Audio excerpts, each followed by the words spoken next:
सभी लोगों को गुड मॉर्निंग। आज मैं पेपर 1 की बात कर रहा हूं। नेट बेट नेट और जेआरएफ अभी जो जनवरी में परीक्षा होने वाली है 2024 वाला, तो उसके ध्यान में रख के मैं थोड़ा सा आप लोग को कुछ कुछ जो इंपॉर्टेंट है कि जहां से क्वेश्चन बार आते हैं, है ना।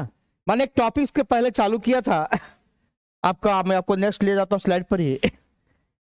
पेपर 1 है ना, लोग, विकास और पर्यावरण, जो मेन यूनिट है, इकाई है पीपुल डेवलपमेंट एंड इन्वायरमेंट। उसके अंतर्गत एक टॉपिक पढ़ना। मैंने दो इस टॉपिक से संबंधित मैंने 2 वीडियो बनाया है ना। और तीसरा वीडियो जा रहा है प्राकृतिक जोखिम एवं आपदा। इस टॉपिक का नाम है नेशनल हैजार्ड्स एंड डिजास्टर्स, है ना। तो डिजास्टर क्या है? जिस पर मानव का कंट्रोल ना हो, मानव के हाथ में कुछ भी नहीं है, अचानक हो जाता है। वो जैसे बाढ़ आ गया, भूकंप आ गया, सुनामी आती है, तो ये सब आपदा है। तो जिस पर मानव का कंट्रोल हो, क्योंकि इसमें समय ज्यादा नहीं लेना इस सब चीज में। ये मैं दिखाया फिगर के हिसाब से, है ना। फ्लड है, अर्थक्वेक है, ड्राउट है, सूखा भी हो सकता है, लैंडस्लाइड, सुनामी, फॉरेस्ट। ये थोड़ा फिगर साफ नहीं है, कोई बात नहीं। प्राकृतिक जोखिम आपदा, hazards, natural hazards and disaster. Generally मैंने कहा कि जिस पर आपका मानव का नियंत्रण नहीं है। ये देखिए, ऐसी कोई घटना घट जाती है जिस पर आपका कंट्रोल नहीं होता है, तो वो आपको मानव के नियंत्रण में नहीं है। तो वैसी घटना को हम बोल रहे हैं नेचुरल डिजास्टर। या आप इसको बताएं कि नेचुरल में ही कर सकता, कुछ मानव में, बार बार करो कि खाली नेचुरल ही नहीं है, प्राकृतिक से घटना घटती है। कुछ आपदा ऐसी हो जाती है जो कि मानव जनित भी है, वो भी देखेंगे। और ये मैंने लिखा है कि आपदा 2 प्रकार की होती है, अभी पढ़ेंगे। ये एक मैंने अलग से दे दिया, राष्ट्रीय आपदा मोचन बल, एनडीआरएफ, है ना। ये स्थापना 19 जनवरी को दिखाई, पर इसके बारे में डिटेल पढ़ेंगे हम अलग से, अभी तो उसको नहीं पता। तो 2 प्रकार का आपदा आती है। ये देखिए, डिजास्टर को 2 प्रकार में बांटा, एक प्रकृति के द्वारा जो प्राकृतिक है, और एक मानव है जो हम लोग के द्वारा गलती से, हम लोग की गलतियां नहीं, ह्यूमन, मानव गतिविधि की गलतियां के कारण पैदा होता है। इसमें ज्यादा कुछ पार्ट तो ज्योग्राफी का पार्ट, भूगोल का पार्ट आ जाता है, क्योंकि ये भूकंप, सुनामी, सूखा, बाढ़, चक्रवात, ज्वालामुखी, भूस्खलन, ये आपका पूरा फुल टॉपिक है ना। भूकंप पढ़िएगा तो शायद 1 क्लास 2 क्लास पर पूरा लग जाता है, सुनामी भी 1 क्लास के लिए, सूखा भी। ये सब टॉपिक को पूरा डीपली नहीं पढ़ना, आप बेसिक हल्का हल्का जानकारी की। सबको पता है भूकंप क्या होता है, पृथ्वी का कंपन, उसमें क्या क्या है, कि तरंग क्या है। तो हो सकता है 2 क्वेश्चन वहां से क्वेश्चन पूछता है तरंग से। तो जो आपके नेट के लिए जरूरत है, मैं कह रहा हूं भूकंप कोई टॉपिक पढ़ा नहीं रहा हूं, और नहीं मैं बार पढ़ाऊंगा, ना चक्रवात, है ना। जो आपके नेट में बार बार आता है क्वेश्चन, उसको ध्यान रख के मैंने हल्का हल्का डाटा दिया है। दूसरा, ये तो हुआ नेचुरल, ये वो मानव जनित, जो मानव की गतिविधि कारण आता है, वो है जैसे भोपाल गैस 1984 में हो गया था, फिर चेरनोबिल रूस में हुआ था, फिर युद्ध अभी आपका रूस यूक्रेन का युद्ध हो रहा है, उसमें कितने लोग मारे जा रहे हैं। क्या है, ये भी एक तरह का आपदा ही माना जाएगा, है ना। एक तरह का युद्ध हो रहा है, वार इसको कहते हैं। जैसे वार का आप एक और ले सकते हैं, हिरोशिमा पर जो जापान के हिरोशिमा पर जो बम गिराया गया था अमेरिका के द्वारा, तो वो भी एक युद्ध का है ना, यहाँ पर लिख सकते हैं, एटम बम का स्पेशल, है ना। परमाणु बम जो छोड़ा गया था हिरोशिमा पर। और वनों की कटाई कुछ तो मानव भी कर रहे हैं, कुछ उसके कारण भूस्खलन भी हो रहा है ना। एटॉमिक बम, है ना, बूम बोल नहीं, बम। तो ये थोड़ा सा आपको ध्यान रखना है, ये मानव जनित है, ये प्राकृतिक। तो भूकंप, सुनामी, ये सब के बारे में हल्का हल्का पढ़ेंगे, कुछ कुछ नॉलेज जहां जरूरत पड़ेगा, जिसका जरूरत है, जो बार बार आता है, उसको ध्यान रखना है। और ये तो अलग से मैं बताऊंगा। अब 13 अक्टूबर को मैंने आ जाता है दिवस, आपदा जोखिम न्यूनीकरण के लिए अंतर्राष्ट्रीय दिवस, वो अलग चीज है। इसको पढ़ने के लिए पहले मैं थोड़ा सा आगे ले जाता हूं आपका, पहले इसको बाद में देखते हैं। स्लाइड थोड़ा आगे पीछे हो गया है, कोई बात नहीं है। चलिए यहां से देखिए, पहले मैं मानव जनित वाला को लिया हूं, कुछ कुछ जो इंपॉर्टेंट है ये नोट कीजिए। जो मानव जनित आपदा है, जो आपदा घटना घटती है या त्रासदी कही है ना, त्रासदी जो घटना घटी है, उस पर कुछ क्वेश्चन आपके परीक्षा में आते हैं। तो मैं हल्का हल्का कोशिश कर रहा हूँ कि कुछ लोग तो जीके के पर्पस से पढ़ते हैं, वहां भी जीके में भी काम आता है ना। तो मैंने थोड़ा सा बेसिक दे दिया है कि भोपाल पता ही एमपी में है, और एक बहुत इंडस्ट्रियल डिजास्टर था। इंडस्ट्री में जो गैस था, गैस का नाम है मिथाइल आइसोसाइनाइड, जिसको मिक गैस के नाम से जाना जाता है। आई एक अमेरिका की एक सहायक कंपनी थी, यूनाइन कार्बाइड इंडिया लिमिटेड, है ना, ये अमेरिका की कंपनी थी। वो वहां पर गैस का उत्पादन होता था, और वहीं क्या हुआ 2 से 3 दिसंबर, कभी 2 भी हो सकता है, कहीं 3 है, क्योंकि रात में हुआ, मध्य रात्रि में हुआ है, तो 2 या 3 दिसंबर, कभी किसी किताब में आपको, किसी किताब में, लेकिन दोनों चॉइस नहीं देगा, 2 या 3 ही दे सकता है। तो 2 दिसंबर को भी मानिए, क्योंकि 2 दिसंबर को मध्य रात्रि में हुआ था, तो 12 बजे के बाद 3 दिसंबर हो जाता है। तो आप इसलिए किताब में भी कहीं कहीं 2 कहीं 3, लेकिन ईयर ठीक है, मंथ भी ठीक है, तो 2 भी दे सकते हैं या तो 3 दिसंबर। और मध्य प्रदेश के भोपाल में हुई, और इस घटना से इस पर फिल्म भी बन चुकी है। भोपाल त्रैस्टी कांड पर एक फिल्म भी बनी है, बहुत अच्छा है, कभी देखिए। और उस पर कहता 45 टन मिथाइल आइसोसाइनाइड लीक हो गया, रिसीव हो गया। गलती किसी कारण भी, जो मैंने स्टाफ की गलती से हुआ, जो भी कारण हुआ। और ये कीटनाशक यंत्र था, है ना, ये कीटनाशक इंसेक्टिसाइड्स यहाँ बनता था वो, और उससे गैस का लीक होने कारण कई लोग मारे गए। संख्या का इसका कोई लिमिटेशन नहीं है, कभी अभी भी इस पर विवाद चल रहा है। अभी कुछ लोग को मुआवजा सुनते हैं मिलने का मांग था, तो कुछ उसमें प्रॉब्लम आया है, कोर्ट उठ हो गया है इसमें, तो मैं इस पर ज्यादा बात नहीं कर रहा हूं। तो यहां से जो क्वेश्चन आएगा मेनली कौन आएगा, एक आएगा कब हुआ, 2 से 3 दिसंबर, इसलिए मैं ज्यादा डाटा नहीं डाला हूं इसमें। कहा कौन सा गैस हुआ, ज्यादा पूछता है, मिक वाला, है ना, और कौन कंपनी थी, इंडियन कार्बाइड कंपनी। कुछ पैसा शायद अमेरिका कंपनी भी भारत सरकार को दिए, जो इंश्योरेंस होता है उसके तहत दिया भी गया है, लेकिन उतना से काम लोग नहीं मान रहे हैं ना, क्योंकि और चाहिए पैसा। तो भोपाल त्रैस्टी के बाद हम चलते हैं सीधे बेसिक हल्का हल्का। ये घटना घटी है 26 अप्रैल 1986, 84 में वहां हुआ, 86 में यहाँ हो गया। ये वह चेरनोबिल एक जगह है जहां पर परमाणु एटॉमिक एनर्जी का प्लांट था, उसमें ही लीकेज हो गया, उसमें विस्फोट हुआ, लीकेज में विस्फोट हुआ। मैं लिखा हूं न्यूक्लियर रिएक्टर में विस्फोट, किसका कारण बहुत हो सकता है, क्या कारण है उसकी जांच भी हुआ था। और दुर्घटना से कम 100 से अधिक लोग मारे हैं गए, मृत्यु हुआ। सबसे में चूंकि यहाँ रेडियो एक्टिव एलिमेंट है, उसके कारण आगे का जनरेशन को भी समस्या होने लगा। जो बच्चे जन्म लेते हैं, जो महिलाएं गर्भवती थी, उनके बच्चे भी बाद में धीरे धीरे विकलांग या हैंडीकैप्ड पैदा होने लगे। तो थोड़ा सा चेरनोबिल आपदा पर भी ध्यान दीजिएगा। कहाँ, रूस, याद रखिएगा रूस, है ना, ये ध्यान रखिएगा, रूस, यूएसएसआर बोलते हैं ना, यूएसएसआर, तो सोवियत संघ है, ये सोवियत संघ लिखा हुआ है, यानी कि आपका रूसी मानिए। बाद में सोवियत संघ टूट गया था, है ना, तो कई देश उससे निर्माण हुआ।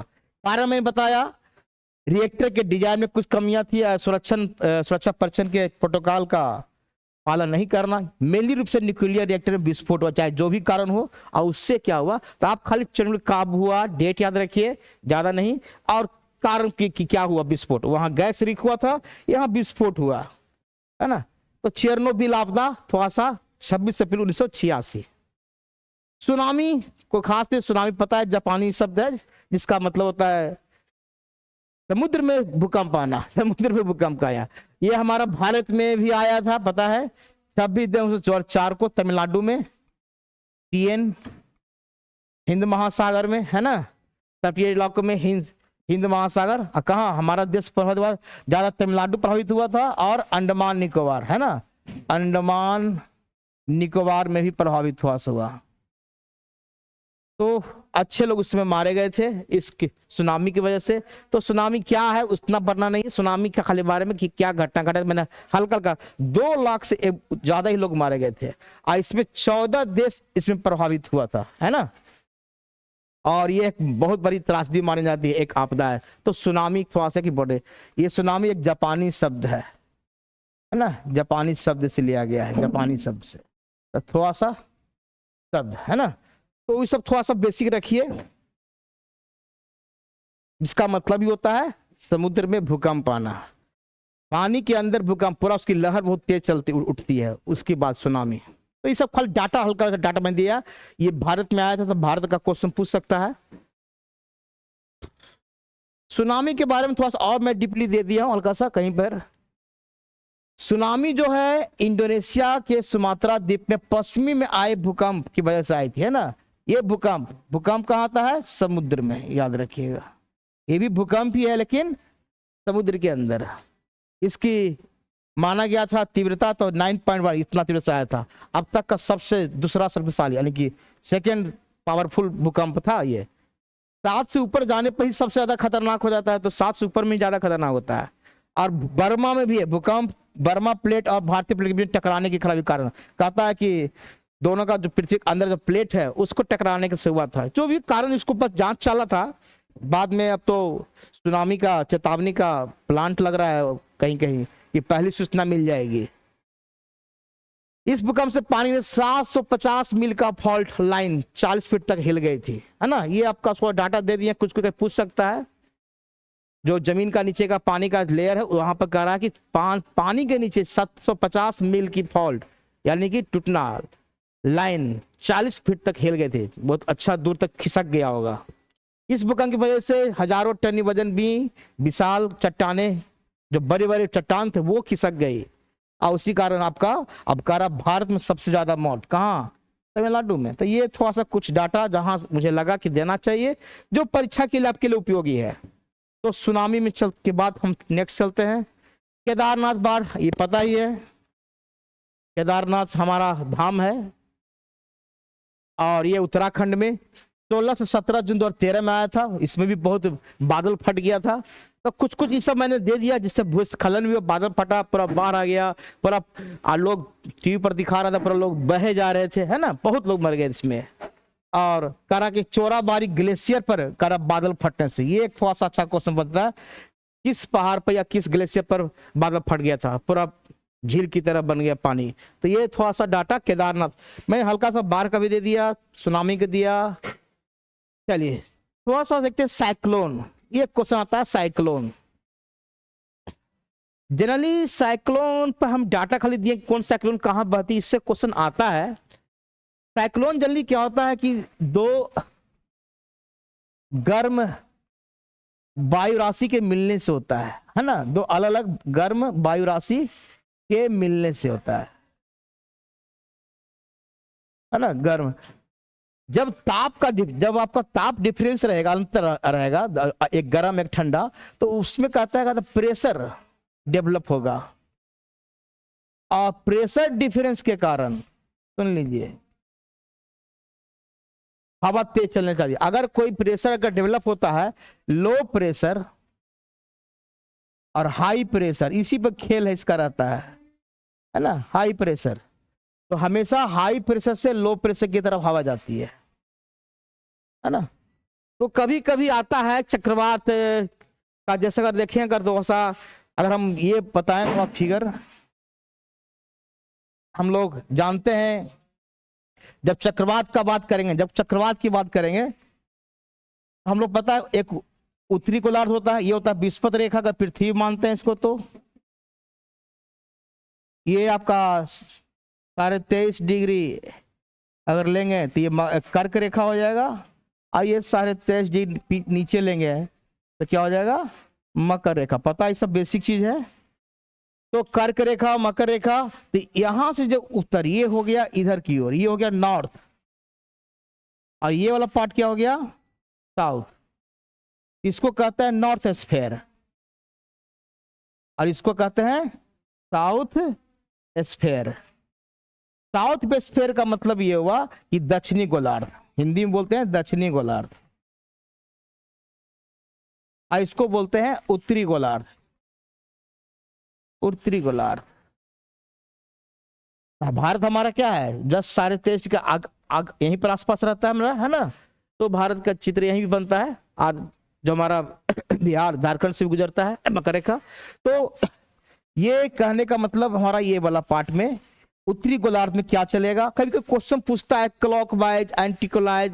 तो चक्रवात में क्या होता है हमेशा याद रखिएगा, चक्रवात अगर है तो एक तो नॉर्थ में क्या होगा, ये नॉर्थ वाला बता रहे हैं, एक साउथ का भी बता, दोनों का हम हल्का सा फिगर बना देते हैं। ये साउथ गोलार्ध में क्या होगा, तो नॉर्थ में क्या होगा, परिधि पर रहेगा आपका हाई प्रेशर, है ना, यहां पर रहेगा हाई प्रेशर, ये ध्यान रखिएगा, है ना, यहां रहेगा हाई प्रेशर और यहां पर क्या रहेगा, लो प्रेशर, एलपी। यहां ये चीज नॉर्थ में भी होगा, ये साउथ, यहां भी ये होगा। मान साइक्लोन में हमेशा देखिए परिधि पर बाहर तरह हाई प्रेशर, एचपी मतलब हाई प्रेशर और एलपी मतलब ये हो गया। लेकिन नॉर्थ में जब उत्तरी गोलार्ध होगा, नॉर्थ स्फीयर में होगा, तो हवा जो होगा एंटी क्लॉक चलेगी। एंटी क्लॉक का मतलब ऐसे चलेगी, इस हिसाब से चलती है एंटी क्लॉक, ये एंटी क्लॉक है। और क्योंकि प्रेशर से हाई प्रेशर की तरह चलेगा अंदर, तो हाई से अंदर की ओर जा रहा है ना, ये नॉर्थ स्फीयर में। और जबकि हम अगर चलना चाहते हैं साउथ में तो क्लॉकवाइज घड़ी की दिशा में भागेगा, ऐसे देखिए घड़ी की दिशा में, घड़ी की दिशा में, इसको लिख सकते हैं एंटी क्लॉक। तभी इस पर भी क्वेश्चन जीके में पूछता है कि साइक्लोन में अगर उत्तरी गोलार्ध में साइक्लोन चल रहा है तो दिशा क्या होगी, एंटी क्लॉक इसका, है ना, और इसका क्या होगा, क्लॉकवाइज। ये हो सकता है कि सेंटर में क्या होता है, निम्न दाब, और परिधि भी क्या होता है, उच्च दाब। यहां भी सेंटर में क्या होगा, निम्न दाब, और परिधि भी, यही चीज इसका उल्टा, ये साइक्लोन हुआ। अगर एंटी साइक्लोन बोले तो बोलते हैं प्रति चक्रवात, तो सेम चीज उलट जाएगा, है ना, सेम चीज उलट जाएगा। हाई प्रेशर बीच में हो जाएगा, नीचे अंदर में हो जाएगा, और लो प्रेशर बाहर। बाकी ये नॉर्थ में क्लॉक हो जाएगा और साउथ में एंटी हो जाएगा, सेम चीज उलट जाएगा सब कुछ। तो एंटी साइक्लोन पर है, एक को कोई पढ़ लेंगे तो कोई याद आएगा। तो साइक्लोन में पूछेगा सेंटर में क्या होता है, लो प्रेशर, बाहर में क्या होता है, हाई। उत्तरी गोलार्ध में जब हवा चलेगी तो क्या होगा, एंटी क्लॉक चलेगी, ध्यान रखना है। और साउथ में चलेंगे तो क्या चलेगा, क्लॉकवाइज चलेगा। वो हाई प्रेशर है और क्लॉकवाइज के अंदर क्या आएगा, एलपी। हवा की चलती है एचपी से लो प्रेशर, यानी कि ये प्रेशर के कारण ही क्या होगा, चक्रवात। अब चक्रवात चूंकि खतरनाक है, बहुत तेज हवा गोल गोल अंडाकार रूप से घूमती है, तो उसका कुछ नाम दे दिया गया है। हर एक देश अपने अपने हिसाब से नाम दिए हुए, जैसे हरिकेन फेमस नाम है, जो कैरेबियन सागर, मैक्सिको की खाड़ी और मिसिसिपी घाटी। कुछ आएगा हरिकेन कहां बहती है, हरिकेन साइक्लोन कहां बहती है। टाइफून नाम सुने होंगे, टाइफून चीन में, जापान में, फिलीपींस में और प्रशांत महासागर में। बिली विलीज सब लोग फेमस है, ऑस्ट्रेलिया और मेडागास्कर। टॉर्नेडो सबसे खतरनाक, टॉर्नेडो ये दक्षिण एवं पूर्वी अमेरिका में सबसे खतरनाक, ये क्वेश्चन आता है। और चक्रवात जो हम लोग बोलते हैं साइक्लोन सिंपल सा, वो हिंद महासागर यानी भारत में। भारत में तो चक्रवाती बोलते हैं ना, बाकी देशों में नामकरण अलग है। तो दक्षिण पूर्वी अमेरिका पूछेगा टॉर्नेडो सबसे खतरनाक कहां बहती है, बिली कहां बहती है, ऑस्ट्रेलिया में। टाइफून कहां बहता है, चीन, जापान, फिलीपींस में। और हरिकेन बता, तो कुछ इस सब जो वर्ड है साइक्लोन का है उसको ध्यान रखना है ना। और मैंने आपको बता दिया साइक्लोन में क्या होता है, लो प्रेशर अंदर में होता है, हाई प्रेशर बाहर में।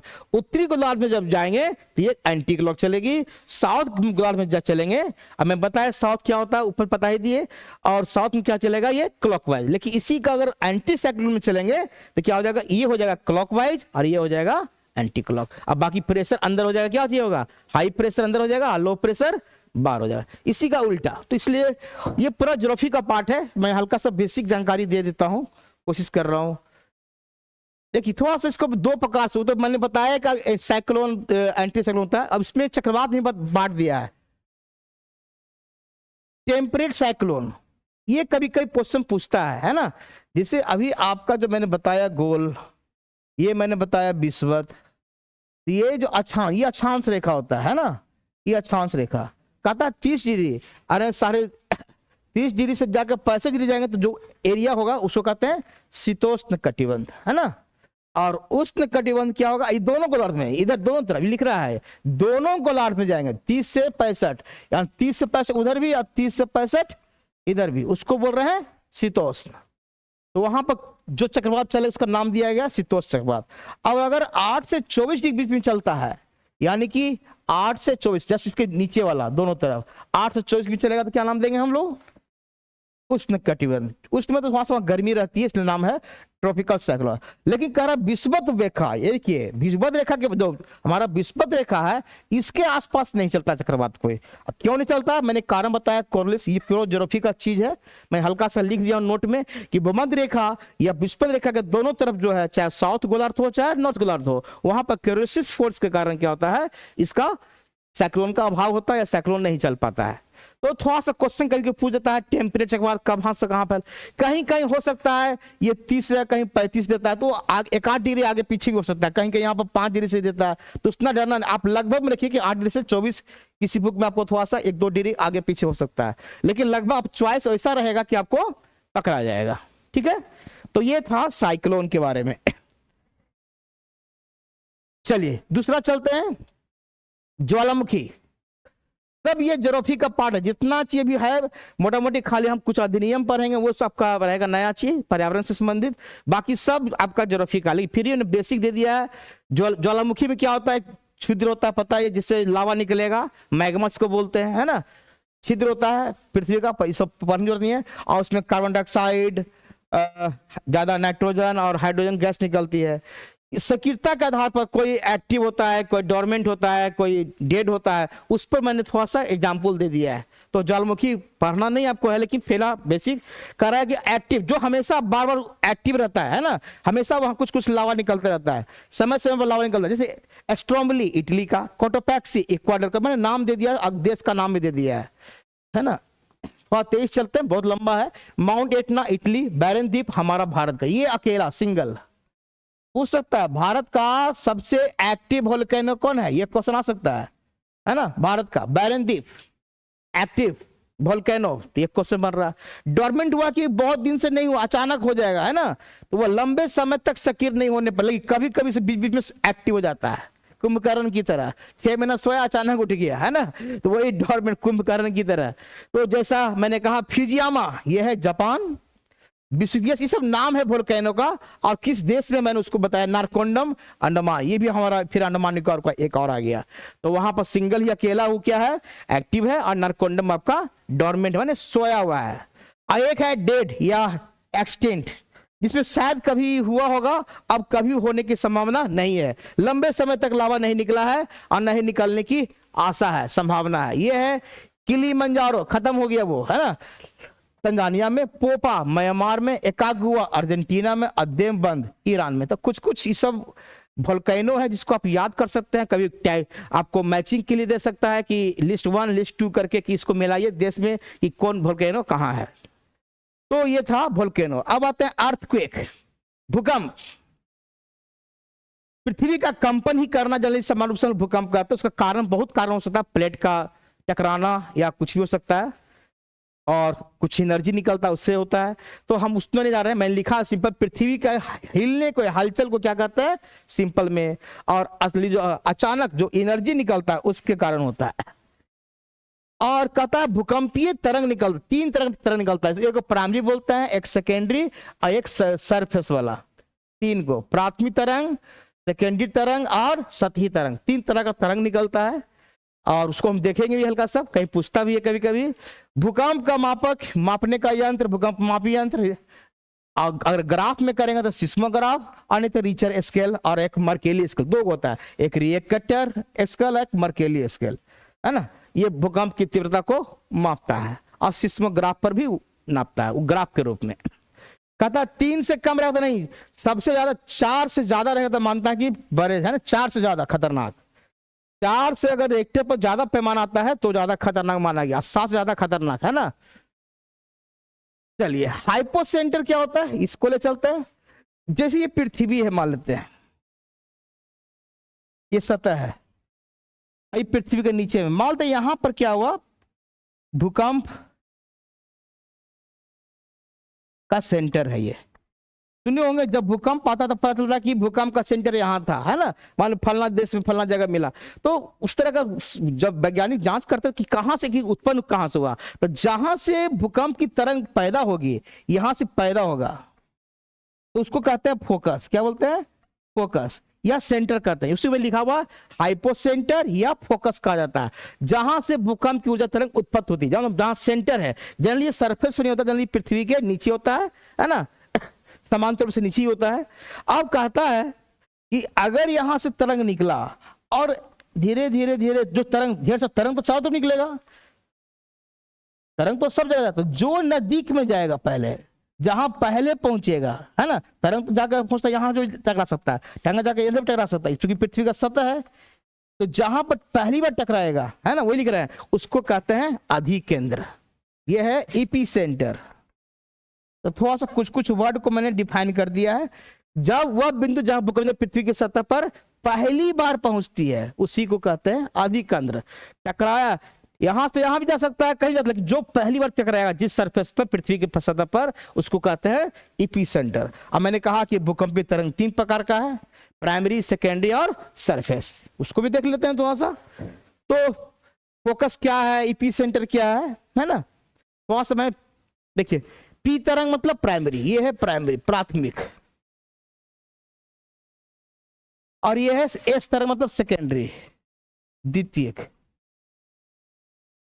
इसको एस का मतलब सेकेंडरी बोलते हैं, ध्यान रखिएगा। ये हो गया प्राथमिक, पी से प्राइमरी।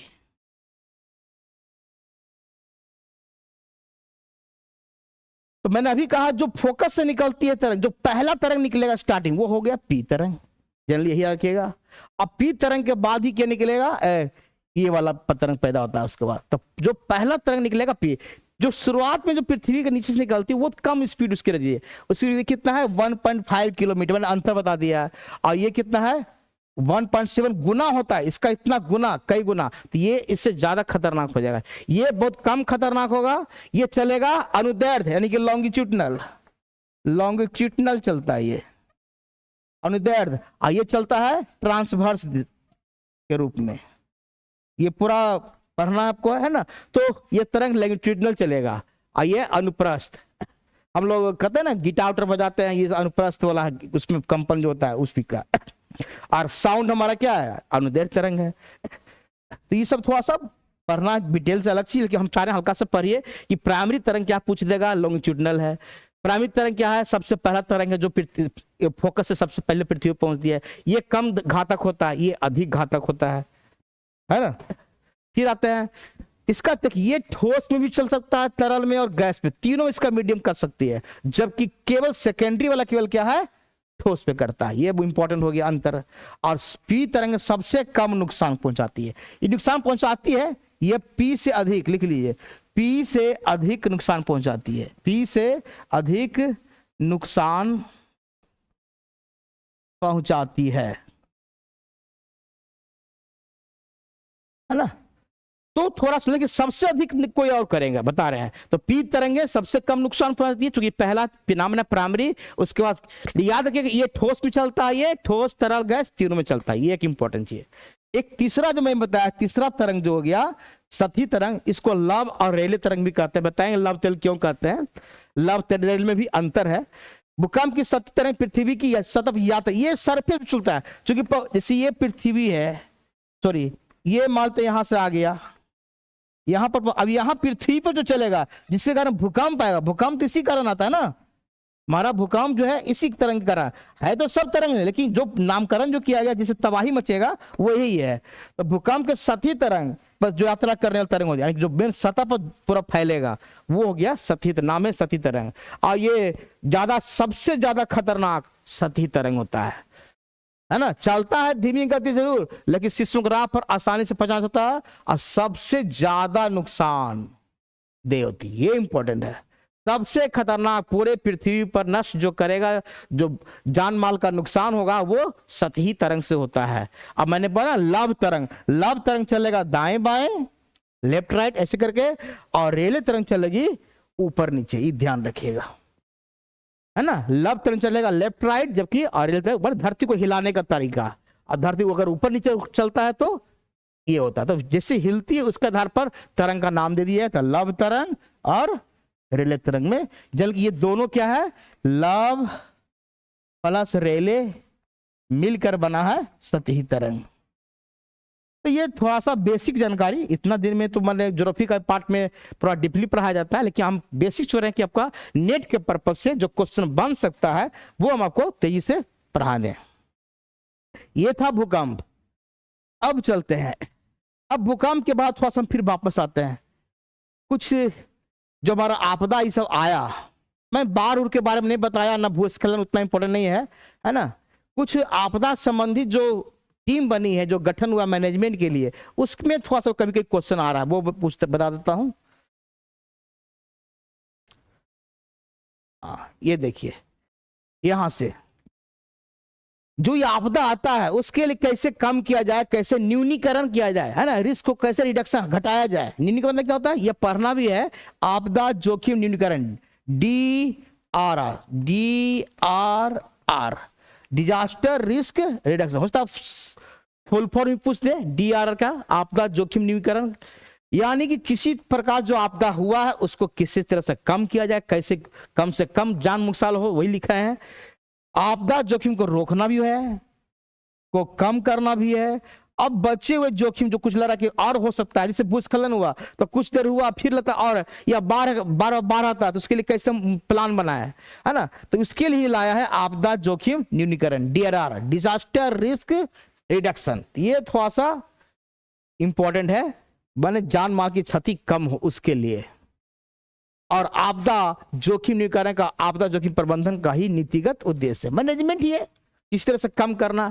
इसे मैंने कुछ कुछ बनाया, कैसे कैसे इसको लाया गया गवर्नमेंट के द्वारा, या बाद में हमारी सरकार भी मानती है। पहला क्वेश्चन आता है, आपदा जोखिम न्यूनीकरण के लिए संयुक्त राष्ट्र ने 2015 में प्लान बनाया था, सेंडाई फ्रेम कर, ये जापान में सेंडाई एक जगह का नाम है, वहां पर बनाया गया था, और 2015 में बनाया गया था, और 30 तक रखा गया था टारगेट, लक्ष्य रखा गया था 30 तक, है ना, जिसकी रूपरेखा बनी ये 30 तक के लिए बना। तो क्वेश्चन पूछ सकता है कि सेंडाई फ्रेमवर्क किससे संबंधित है, तो आपदा से, है ना, आपदा जोखिम से संबंधित है। ये जापान में पहली बार वहां मीटिंग बैठा था, उसमें कई देशों ने भाग लिया, और मिल के उन लोगों ने सम्मेलन करके एक प्लान बनाया कि कैसे हम आपदा को कम से कम कर सकते हैं। और 2015 से कब तक रखा है टारगेट, 2030 तक का रखा गया था, इसको हम सेंडाई फ्रेमवर्क भी कहा जाता है।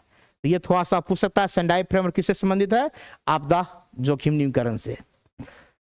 फिर है आपदा जोखिम न्यूनीकरण के मुख्य धारा लाने के लिए 2013 में, 15 में तो हुआ ही था, 15 से पहले ही एक बार आ चुका है, national platform for the disaster risk reduction. ये देखिए, वो तो आपका फाइनल हुआ 15 में ना, उसके पहले कह रहे हैं 2013 में आ चुका था, राष्ट्रीय आपदा जोखिम मंच, इसको बोलते हैं NPDDR, national platform for disaster risk reduction, है ना। तो NPDDR का भी फुल फॉर्म पूछ सकता है। और ये कब आया, 13 में।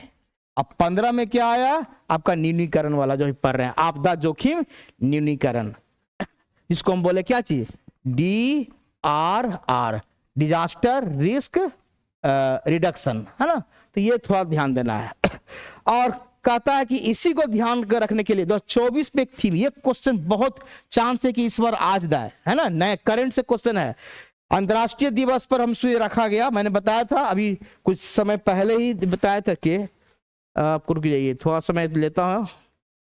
एक दिवस 13 अक्टूबर है ना, देखिए अंतर्राष्ट्रीय दिवस कब, 13 अक्टूबर, 13 अक्टूबर को, है ना, ये है 13 अक्टूबर को मनाया जाता है प्रत्येक देश। तो अभी जो 2024 में मनाया गया 13 अक्टूबर को 2024 में, ये 23 में बल्कि, तो उसमें रखा गया था 2024 का क्या थीम है, लचीले भविष्य के लिए अगली पीढ़ी को सशक्त बनाना। ये बहुत इसका थीम का टॉपिक का नाम है, रखिए लचीले भविष्य के लिए अगली पीढ़ी को, ये आपका इन्वर्टेड कॉमा में है, इसमें कोई चेंज नहीं कर सकते हम लोग, है ना। तो लचीले भविष्य के लिए अगली पीढ़ी, ये है DRR के द्वारा, DRR डिजास्टर रिस्क रिडक्शन के द्वारा अंतर्राष्ट्रीय दिवस पर 13 अक्टूबर को ये 2024 साल का थीम रखा गया। तो हो सकता है क्वेश्चन पूछ दे कि अंतर्राष्ट्रीय दिवस पर 13 अक्टूबर 2024 को आपदा से संबंधित क्या रखा गया थीम, लचीले भविष्य के लिए अगली पीढ़ी को सशक्त बनाना। बहुत अच्छा है, तो ये क्वेश्चन आपका एक बन सकता है। फिर आते हैं इसमें कोई खास नहीं है, समुदाय का है, इसमें आपदा वैज्ञानिक और चिकित्सकों का, इसमें डॉक्टरों का भी टीम को रखा गया है कि भाई जब भी घटना घटे डॉक्टर भी आएंगे ना इलाज के लिए, तो वो बहुत जरूरी है। जब भी होता है भूकंप या कुछ भी आता है सिलेंडर, तो क्या आधा तो डॉक्टर को पहले पहले तो उसको हॉस्पिटल ही पहुंचाया जाता है, तो डॉक्टर की टीम भी उस पर अब शामिल हो गए। चलिए, और मैंने कहा कि 2015 से 2030 तक कौन DRR डिजास्टर रिस्क रिडक्शन को टारगेट दिया गया 15-30 और 30 तक मैंने बनाया। इसमें 3 पार्ट में बांटा गया है। पहला है कि आपदा जोखिम को समझाना, कब क्या होता है, उसको प्रशासन से जोड़ के मौजूद बनाना, और जितना हो सके न्यूनीकरण में उसमें कुछ इन्वेस्टमेंट लगाइए, बिना पैसा तो कुछ होता नहीं है, और आपदा तैयारी आपका बढ़ाना है ना, यानी कि आप अपना मैनेजमेंट अपना तैयार रखिए, टीम रखिए कि जैसी घटना घटे तुरंत एक्शन में आ जाए। तो ये सब तैयारी रखा जाएगा 2030 तक रखा गया है। DRR डिजास्टर रिस्क रिडक्शन के तहत। तो थोड़ा सा ये क्वेश्चन पूछा है, इसलिए ध्यान रखिएगा। अब मैं थोड़ा सा, एक होता राष्ट्रीय आपदा नेशनल डिजास्टर है ना, इसमें नेशनल वर्ड लगा दिया गया डिजास्टर। तो आपदा तो समझ में आ गया कि अचानक मानव के कंट्रोल, लेकिन राष्ट्रीय आपदा कब घोषित किया था किसी चीज को, कोई घटना घट गया भारत में या किसी भी देश में, तो कहता है कि राष्ट्रीय आपदा घोषित कीजिए इसको, है ना। तो महामारी भी हो सकता है, कुछ भी हो सकता है। तो मैंने लिखा है जब किसी राज्य की, वर्ड है राज्य की, अगर 1/3 आबादी प्रभावित हो गया, मान लो कुछ घटना घट गया तमिलनाडु में आ गया सुनामी, अब बहुत लोग मार गए, तो कहता है कि 1/3 राज्य का जितना है, लगभग में बता रहे कुछ कम बेसी हो सकता है, 1/3 आबादी लग प्रभावित है, तब कहता है सरकार उसको राष्ट्रीय आपदा, क्योंकि इसमें फंडिंग वंडिंग मिलता है, कुछ मुआवजा मिलता है, वो सब बहुत चीज है ना, तो उसके लिए राष्ट्रीय आपदा घोषित करवाया जाता है। तो ये बार बार इंपॉर्टेंट है, बहुत अच्छा क्वेश्चन पूछ सकता है। राष्ट्रीय आपदा से आप क्या समझते हैं? जब किसी राज्य का 1/3 भाग आबादी जो है उस आपदा से, जो आपदा घट रही है उससे अगर प्रभावित होती है, तो उसको राष्ट्रीय आपदा घोषित किया जा सकता है, वो सरकार निर्णय लेती है। मैंने कुछ जो बराबर घटना घटी है, एक 2001 में भूकंप आया था भुज में, सब लोग जानते होंगे भूकंप कहाँ आया था, भुज में, बहुत खतरनाक, वहां कई लोग मारे गए थे। उड़ीसा में 99 पूरा हवा चला था, चक्रवात, ये भी याद है, आदमी का आदमी हवा में उड़ रहे थे, है ना, उड़ीसा में, और इसको अभूतपूर्व गंभीरता की आपदा के रूप माना गया था। 2014 में फिर मैंने बताया उत्तराखंड में बाढ़, अभी जस्ट पढ़ाया केदारनाथ वाली कहानी। 2014 में ही फिर आंध्र प्रदेश में चक्रवात आया था, इसका नाम था हुदहुद, है ना, मैंने कुछ बेसिक दे दिया आपको। और 2015 में भी असम में बाढ़ आया था। इस सबको राष्ट्रीय आपदा हमारी भारत सरकार ने घोषित की थी। तो थोड़ा सा कुछ कुछ घटना हो सकता पूछ दे कि उड़ीसा में कब घटना घटी चक्रवात का, 99 में। भूकंप कब आया था, 2001 में, किसका, भुज में। फिर आपका आंध्र प्रदेश को पूछ सकता है, हुदहुद से चक्रवात आया था। उत्तराखंड मतलब रहाई डिटेल से, असम में बाढ़ आया। ये सभी को क्या किया, हमारे भारत सरकार ने राष्ट्रीय आपदा घोषित किया, यानी कि यहाँ जरूर 1/3 भाग आबादी जो होगा इससे प्रभावित हुआ होगा। चलिए, अब है कि जो हमारा डिजास्टर मैनेजमेंट टीम है वो कैसे इसको देखती है, वो हम देखते हैं तेजी से।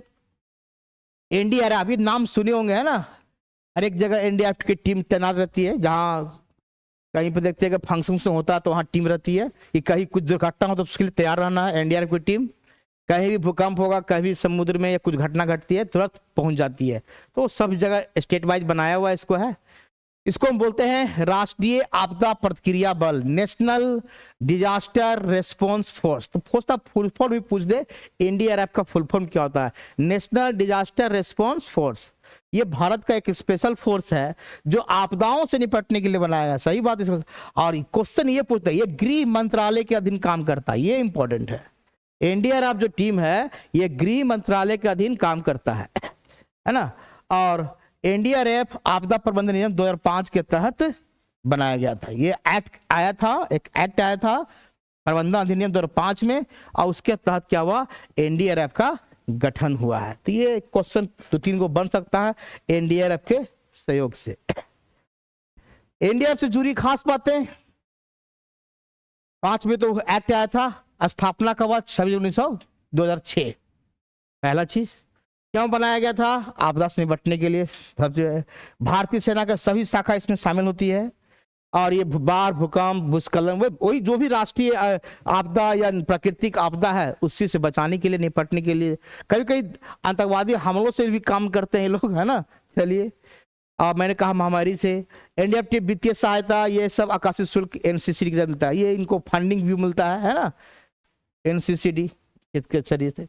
एनडीआरएफ की बटालियन देश का अलग 16 स्थानों पर फैली हुई है। एनडीए के महानिदेशक, जनरली एनडीआरएफ के हेड हमारे प्रधानमंत्री ही होते हैं, सबसे मेन मैंने अध्यक्ष कर सकते हैं, और उसके महानिदेशक आईपीएस लेवल का एक मैंने अधिकारी होते हैं, एनडीआरएफ के महानिदेशक। चलिए, तो एनडीआरएफ के बाद अब उसी से मिलता है एनडीआरएफ के बाद एनडीएमए क्या होता है। एनडीएमए का फुल फॉर्म मैंने भी देखा है, नेशनल डिजास्टर मैनेजमेंट अथॉरिटी, है ना। वो तो एक फोर्स का नाम जो जस्ट पहले पर है, अब एक संस्था बन गया, नेशनल डिजास्टर मैनेजमेंट अथॉरिटी, राष्ट्रीय आपदा प्रबंधन। ये भारत सरकार का एक गृह मंत्रालय, भी गृह मंत्रालय का अधीन काम करेगा, एक एजेंसी है। आपदा प्रबंधन संबंधी गुरु कार्य को देश का शीर्ष निकाय, और इसके बारे में भी कुछ खास बात देखें क्या क्या। इसका भी हेड कौन रहेंगे? हमारे प्रधानमंत्री जी। एनडीएमए, है ना, यह स्थापना कब हुई? ये भी देखिए, उसी 8/6 का आपदा प्रबंधन अधिनियम के तहत हुआ, और इसके अध्यक्ष कौन होते हैं? प्रधानमंत्री। लगभग इसमें 9 सदस्य होते हैं, और उसके अध्यक्ष नामित करते हैं प्रधानमंत्री ही, और एक उपाध्यक्ष ही बनाया जाता है। उपाध्यक्ष का दर्जा कैबिनेट मंत्री, जिसका उपाध्यक्ष बनेंगे वो कैबिनेट मंत्री का दर्जा उनको मिल जाता है।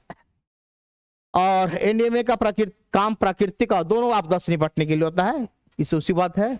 और एनडीएमए आपदा के प्रबंधन के लिए घटना करवानी आईआरएस के द्वारा किया जाता है, मान एक जारी करता है कैसे कैसे काम करना है, वो आईआरएस के द्वारा। तो सब 23 ले चले। चलिए, ये तुम्हें पढ़ाई दिया था, अब आगे बढ़े। ये सब मैं पढ़ा दिया ऑलरेडी। चलिए, बस अब तेजी से थोड़ा सा कुछ एक्ट उठ है, देखिए। पर्यावरण संरक्षण अधिनियम 1986, इन्वायरमेंट प्रोटेक्शन एक्ट 1986। पर्यावरण से पर्यावरण को बचाने के लिए कुछ एक्ट लाया गया था। ये पहले से चला, 86 से स्टार्ट हुआ है, ऐसा नहीं कि 86 और पहले से भी चला था, लेकिन पहले इसको याद रख लीजिए, इन्वायरमेंट संरक्षण बचाना बहुत जरूरी है। तो 23 मई 1986 को एक्ट पास हो गया था। इसको हम शॉर्ट में बोलते हैं ईपीए, है ना, ईपीए लिखा हो, ईपीए 1986। ये भारत सरकार का कानून है जिसके तहत अपना दिया गया है, और ये शायद लगता है 86 है, यानी कि जरूर 84 में जो घटना घटा था हमारा भोपाल गैस त्रासदी, उसके बाद ही इसको बनाया गया, लिख भी दिए हैं, है ना। यह अधिनियम भोपाल गैस त्रासदी के बाद बनाया गया था, ये एक इंपॉर्टेंट भी है। चलिए नेक्स्ट, और ये लागू कब किया गया था? 1986 में, 19 नवंबर 1986 को। इसमें कुल 4 टॉपिक है, अध्याय है, और 28 को धारा है, सब एक्ट का धारा बनाया हुआ। तो कभी कोई पूछ सकता है कितने अध्याय कितने धारा। और इस अधिनियम को अंतिम बार अभी 1991 में संशोधन किया गया था। और यह जो अधिनियम है जो 1986 में लाया गया, प्रेरित है 1972 के स्टॉकहोम में एक मानव वातावरण द्वारा आयोजित संयुक्त राष्ट्र संघ का भावना के आधार पर, यानी कि स्टॉकहोम स्वीडन में एक सम्मेलन हुआ था पर्यावरण संबंधित, उस पर यह आधारित है। उसी का जो एक्ट है उसका आधार पर ये यहाँ लागू गया। लेकिन चूंकि 84 में जो घटना घटा भोपाल वाला, उससे भारत ज्यादा प्रभावित हुआ और लगा कि हमें एक कानून की आवश्यकता है, और इसलिए उसने कानून का बनाया। और इस कानून का कुछ स्पेशल, कुछ क्या क्या विशेषता वो हल्का सा मैं बता दूं। अधिकार पहला है प्रदूषण को भी रोकना, सही बात है, बन जो पर्यावरण का है ना, खाली इसमें आपदा से संबंधित नहीं, ये पर्यावरण से संबंधित है। पर्यावरण गुणवत्ता को बेहतर बनाना, ये सब आपको जब भी चॉइस है तो पकड़ा जाएगा। पर्यावरण प्रदूषण को रोकने के लिए प्रभावित बनाना, पर्यावरण प्रदूषण को उत्सर्जन, हाँ जो उत्सर्जन से CO2 है, आपका अमोनिया है, आपका SO2 है, NO2, उस सबको मैंने कम करना। प्लस जो संबंधित एजेंसियां बनाना, जो भी उससे संबंधित एजेंसियां कुछ नया नया बनाइए। और इसका उल्लंघन करने पर, अगर इस एक्ट का तहत जो अधिकार दिया गया, अगर उसका उल्लंघन करेगा तो 5 साल तक क्या होगा, आपको सजा हो सकती है, जेल, और 1 लाख जुर्माना भी, और करा दोनों भी हो सकती है। वो डिपेंड करता है आपका कैसा सजा देता है, कैसा काम किए हैं आप, है ना। अगर उल्लंघन जारी रहता है, एक बार आपको माफ भी कर देता है, हर एक बार उल्लंघन कर रहे हैं बार बार, तो आपको 5,000 रुपया पर डे फाइन होगा, है ना। हर दिन क्या होगा, 5,000 पर डे फाइन होगा। अच्छा ये एक्ट है, खतरनाक, अतिरिक्त जुर्माना लगा सकता है। अगर उल्लंघन एक साल ज्यादा समय तक जारी रखते हैं तो हो सकता है आपको 7 साल, ये सब डाटा हो सकता है कहीं पूछ दे कि 1 साल तक क्या होगा, ऐसे क्या होगा। तो ये थोड़ा सजा का इस एक्ट के तहत जो ईपीएम पर है, इन्वायरमेंटल प्रोटेक्शन एक्ट 1986 के तहत 5 साल तक सजा, 1 लाख जुर्माना दोनों, और 5,000 पर डे भी आपको जमा फाइन हो सकता है अगर डेली करते हैं काम, तब नहीं रुकते हैं, और 1 साल से ज्यादा करते रह जाते हैं तो 7 साल तक की जेल। तो ये एक इंपॉर्टेंट क्वेश्चन है। चलिए, राष्ट्रीय वन नीति 1894, ये थोड़ा सा और हम पीछे ले गए हैं, थोड़ा सा ये पहले होना चाहिए था, कोई बात नहीं है। ये हमारा ब्रिटिश का पीरियड का है, ये राष्ट्रीय वन नीति हमारा। ब्रिटिश तो यहाँ से जितना था लूट के ही ले गए, वो कभी संरक्षण की बात नहीं करेंगे, हमेशा फायदे की बात करेंगे। तो कह रहा है कि राष्ट्रीय वन नीति 1894 में भी आया, और ये हमारा ब्रिटिश के द्वारा आया, भारतीय वन के प्रबंधन के लिए बनाई गई थी। इस नीति का मेन उद्देश्य था कि लकड़ी और दूसरे उत्पादों को निरंतर आपूर्ति हो, और कुछ खास बात देखते हैं क्या क्या इसमें है। तो राष्ट्रीय वन नीति 1894 में, ये भी ध्यान रखिए, जैसा क्वेश्चन आता है कहीं पूछते राष्ट्रीय वन नीति कब लाया गया, ये भी क्वेश्चन पूछ सकता है डायरेक्ट। ये ब्रिटिश बनाया। पहला है आरक्षित वन, संरक्षित वन, 3 वन में बांटा गया, बहुत अच्छा क्वेश्चन बन सकता है। आरक्षित वन का मतलब ये हुआ, प्रबंधन का मतलब हुआ वन विभाग करता था, और इसका इस्तेमाल वाणिज्यिक उद्देश्य, कमर्शियल बिजनेस के पर्पज से, यानी इसमें जो भी लकड़ी उकड़ी मिलेगा सब उसको बेच बाज के प्रॉफिट कमाएगा। और संरक्षित वन का मतलब हुआ कि इसको वन विभाग ही करेगा, लेकिन इस पर स्थानीय लोगों का अधिकार रहता था, स्थानीय समुदाय जो लोकल गांव के लोग हैं वो लोग, है ना। और ग्राम वन तो स्पेशली हो गया गांव के लोग, ठीक है, वो थोड़ा प्रखंड लेवल, ब्लॉक लेवल का ही है जो भी है, ये गांव तो ग्राम इस पर। इस नीति का ध्यान वनों के आर्थिक मूल्य और राजस्व पर होता था, ना कि उनके कंजर्वेशन पर नहीं, कि पेड़ नहीं कटना, आप पेड़ काट के प्रॉफिट कमा रहे हैं उन लोग, ठीक है। चलिए, और ये जो एक्ट था आपका 1894 वाला एक्ट जो था राष्ट्रीय वन नीति, ये आपका एक्ट जो लाया था वोल्कर्स का रिपोर्ट के आधार पर। वोल्कर्स रिपोर्ट आई थी 1893 में, उससे से ही लिया गया है, और उसके आधार पर हमारा ये ब्रिटिश ने ये एक्ट को लाया। और इसी एक्ट पर बाद में हमारा स्वतंत्रता देश जब हो जाएगा, देश आजाद, तो फिर हम अपना अलग से बनाएंगे, है ना। चलिए, अब हम अपना देश वाला आते हैं, वो तो ब्रिटिश बनाकर चले गए। अब देखिए, राष्ट्रीय वन नीति जो हम लोग पढ़ते हैं 1952 और 1988, 2 गो है, इसी में करेक्शन किया गया 1988 में, और ये पहला 1952 में आया। तो राष्ट्रीय वन नीति कब आया, 1952 में, है ना, भारत सरकार। ये हमारा देश आजाद होने के बाद पहली बार बना राष्ट्रीय वन नीति। और कहता है, इसी में कहा गया कि हमें एक बार बताया हुआ था पिछला, कुल क्षेत्रफल का 33% पर क्या होना चाहिए, अगर पारिस्थितिक संतुलन चाहते हैं, इकोलॉजिकल बैलेंस चाहते हैं, पर्यावरण संतुलन चाहते हैं, तो 33% वन होना चाहिए पूरे क्षेत्रफल पर देश का। ये देखिए यहाँ पर वर्णन भी कर दिया है, ठीक है, बहुत अच्छी बात है। ये हमारा 1952 में ही आ रहा है, और इसी को संशोधित किया 88 में और किया गया। अब भारत सरकार ने फिर पारिस्थितिक, इसमें 88 वाला बात कर लेते हैं थोड़ा सा, है ना। पर्यावरण शोषण, जैव विविधता, पर्यावरण की रक्षा, ये सब बनाया गया, है ना। तो 88 में भी उसी पर्यावरण संबंधित ही है। अब हम पर्यावरण के थोड़ा सा कुछ हमारा वन संरक्षण जो आपका संविधान में दिया हुआ है, वो कहाँ कहाँ दिया, उस पर थोड़ा करते हैं। अनुच्छेद 48A यानी क, इसको 48 का क भी बोल सकते हैं, है ना। इसमें हमारा डीएसपी पता ही है, डायरेक्टिव प्रिंसिपल, राज्य नीति सिद्धांत के तहत ही 48A में क्या रखा गया है, राज्य पर्यावरण की रक्षा और सुधार करने के लिए देश के वन और वन्यजीव को रक्षा करने का प्रयास करेगा। ये राज्य का काम है कि हम पर्यावरण की रक्षा करें, है ना, और वन्य जीवन की रक्षा करें, यानी कि हमारे पशु पक्षी जो हमारे हैं, जो बहुत अब विलुप्त हो रहे हैं, उसकी भी रक्षा करना उनका काम है। तो राज्य को दिया गया 48 के तहत। होता है कभी कभी इन्वायरमेंट का क्वेश्चन संविधान से भी क्वेश्चन उठता है। फिर उसी तरह 51A में लिया, अनुच्छेद भी वही है ना, 51A, और उसका G ग्रुप है।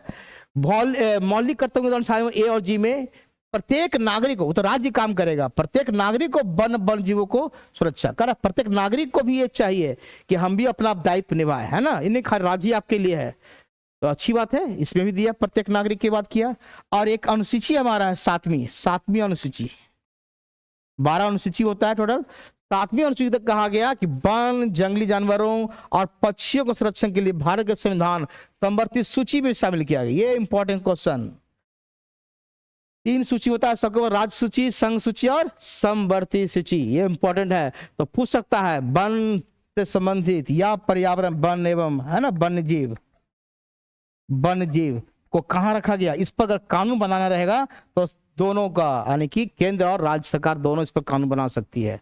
लिख रहे हैं ना, केंद्र और राज्य दोनों वनों से संबंधित कानून बना सकते हैं। जब टकरार होगा तब भले आपका केंद्र का ज्यादा मान्य होगा, है ना। जब कोई कानून पर टकराव हो जाता है तब भले केंद्र का ज्यादा प्रेफरेंस दिया जाता है। लेकिन जनरली संवर्ती का नाम है समवर्ती, है ना। आयोग होता है केंद्र, आयोग हो गया राज्य, आयोग हो गया समवर्ती। केंद्र पर, केंद्र में जो सूची रहेगा, जैसे रेलवे है ना, रक्षा से है तो उस सब आपको कौन करेगा, केंद्र से। राज्य में जो आपका जितना है सभी राज्य वाला करेगा। और समवर्ती में कि दोनों, केंद्र भी बना सकता है रूल कानून और हमारा, तो वन भी किस में आएगा, इसी में। अभी आपका एजुकेशन जो शिक्षा भी आपका समवर्ती में आता है ना, तो ये सब क्वेश्चन पूछता है कोई शिक्षा। चलिए अब देखें, तो ये था संविधान से संबंधित। चलिए अब कुछ जलवायु परिवर्तन, क्लाइमेट चेंज से संबंधित क्वेश्चन आता है। एक्शन प्लान, नेशनल हमारा एक्शन प्लान क्या बनेगा क्लाइमेट चेंज के लिए, में लिखा है जलवायु परिवर्तन पर राष्ट्रीय, फुल फॉर्म कभी कभी पूछेगा, national action plan for climate change. मतलब थोड़ा सा खाली ध्यान देना, 1-2 बार रिपीट करना है, बाकी ज्यादा कोई खास समझने का चीज नहीं है ना, कि कोई एकदम साइंस मैथ की तरह पढ़ रहे हैं।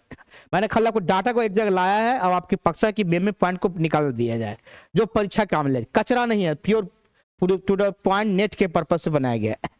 और कहता है कि ये भारत सरकार की एक कार्य योजना है, एक्शन प्लान बनाया गया है जलवायु परिवर्तन पर।